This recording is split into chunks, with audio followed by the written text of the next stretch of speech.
The Apatosaurus is Beast or Bermuda's largest dinosaur, and it really comes to no surprise that it's a tank. So it has large health pools and it deals a lot of damage in trade-off for its slow speed. The Apatosaurus has several different defenses. So first of all, their frontal attack is a really slow but powerful stomp. So when they stomp, it does a really devastating amount of damage if it hits. And their back ends are protected by a tail whip that is really fast and can aim in different directions. And last but not least, their feet are protected with knockback. And this means when Apatos move into an enemy, they will knock it back, and this can prevent ankle biting from animals such as velociraptors.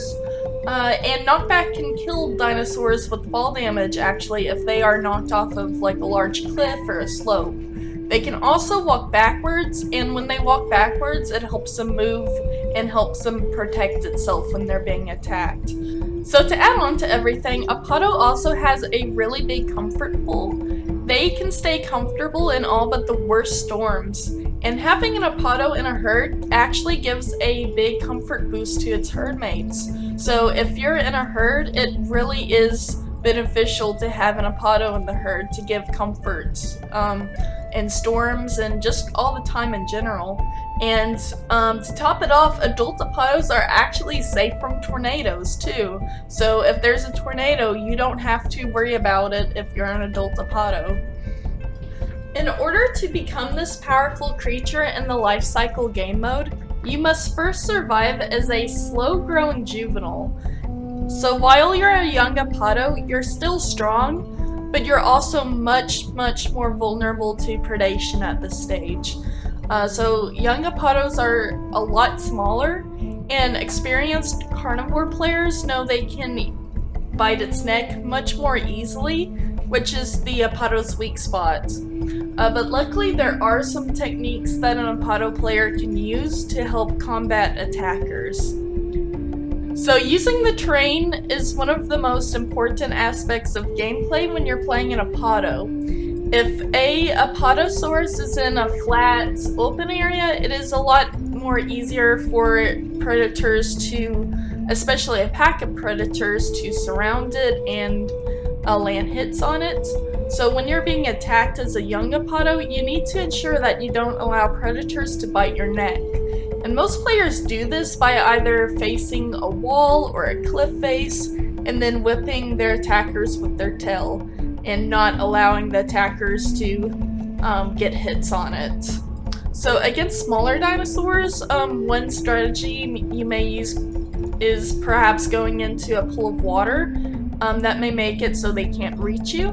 And if you're on hilly terrain, sometimes you can simply just run into them and knock them off of a cliff because you can actually kill them with fall damage. So as you can see, there are a lot of different strategies that you can use while playing Apato that can make a fight maybe more favorable to you. It does help to keep in mind that while you have a lot of HP and you can deal some damage, you cannot really escape or hide from anything. So another good way to ward off enemies is by having a herd. And actually, if you have an Apato friend, you can get into a defensive position that involves standing side to side next to each other and facing opposite directions. This makes it so that if a predator attacks you, there is a tail whip on each side waiting to strike its opponent. So this is a really good strategy that I've actually seen, and as a predator, I haven't really been able to attack them like this. Alright, so as far as which build is best for Apato, I see most people going power build. And this makes it so they spec into increased health, increased damage, increased knockback, all sorts of things like that. There's also a lot of people who go into the survival build. And they like to go into the survival build because Apatosaurus needs a lot of food and water. So going into survival, you can take talents that make it so that food and water do not drain as quickly. And there's a lot of talents that make it easier to survive like that. There are nutritious plants dubbed by the community as fat plants that herbivores can eat, and this helps Apatosaurus greatly as well. So if you're playing the game and you see a shiny, glowing plant, go towards it because you want to eat that. Apatos really love those. The speed tree at the moment is not very viable unless you go for the turn while stomping talent. Because even with talents, there does not seem to be as much need for an Apato to be slightly faster. So if you go into the speed tree, I would go for the turn while stomping talent because this makes it so that you can turn mid-stomp. And to finish things off, the predators that you are most likely to have hunting you are the Megalosaurus, the Acrocanthosaurus, and the Rex. So Megalos can be a problem to baby Apatos or if they're in packs.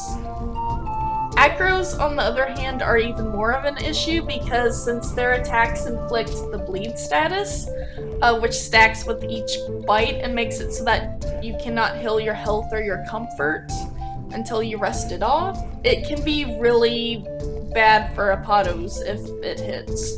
And finally, the Rexes are really the big baddies that you have to watch out for as a baby and as an adult, just because of their sheer power.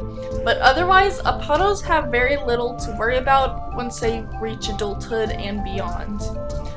Alright, thank you all for watching my video, and I hope to see you next time. Remember, Beast of Bermuda's release date is out now. It's for December the 21st, and I will be posting links in the description below. Thank you!